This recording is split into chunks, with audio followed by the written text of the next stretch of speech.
Isa sa maituturing na pride ng Olongapo sa larangan ng bodybuilding ang ating kikilalanin sa Olongapeñong may kwentong kakaiba at kahanga-hanga ni DJ Nicole Jose.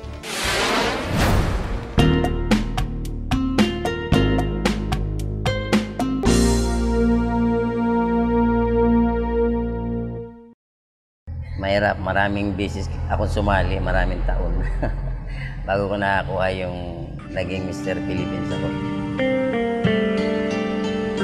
Try and try until you succeed. Ang kasabihang madalas nating nadidinig. At sa lahat ng larangan, ito ay nagagamit. Ang kwento naman ngayon ni Ginoong Rolando Bernayha ang ating ilalahad. Isang kwento ng paulit-ulit na pagsubok upang makamit ang minimithing pangarap. Bago ako mag-bodybuilding, dati akong boxer, naglaro po ako sa US, nag-champion ako noong 1972 sa California, Las Vegas. Pangarap ay tinutupad. Maaaring may pagkatalo pero maraming paraan upang sa bandang huli pa rin ay matamo.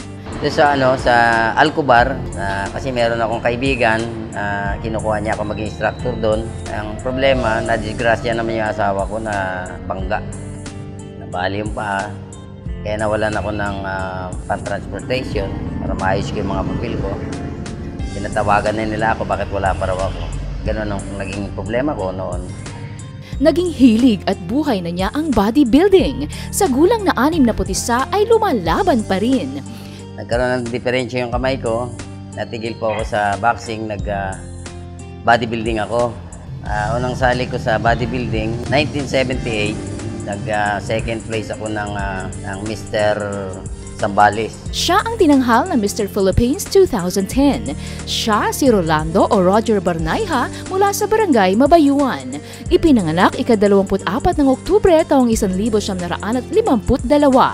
Nakikita ko nakakita ko ng malalaking katawan, mga kano. Parang gusto ko lumaki ang katawan ko after nung mag-boxing na ako. Kaya naging bodybuilders ako. Disiplina at determinasyon ang tinaglay. Ginamit din ang sakripisyo at pagsisikap bilang mga gabay. Dati siyang boksingero, construction worker at regression assistant ng ilan pa sa mga nasubukang pasuking trabaho.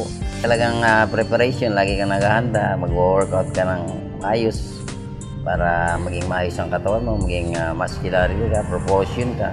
Awa naman po ng Diyos, nakuha ko yung 2010 naging Mr. Philippines. Ilang bodybuilding poses ang ipinakita niya, pati na ang estilong madalas ay nagpapanalo sa kanya.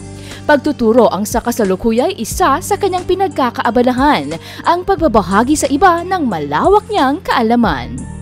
Para medyo tinatawag na maging healthy ang katawan nila, mag-workout sila. Para kahit may edad na sila, malakas pa rin sila. May kani-kanya tayong mga pangarap. Kani-kanyang mga bagay na nakapagbibigay sa atin ng kaganapan at galak. Ako po si Kathleen DJ Nicole Jose at ito ang Olongapeñong may kwentong kakaiba at kahanga-hanga ng Batangapo News TV.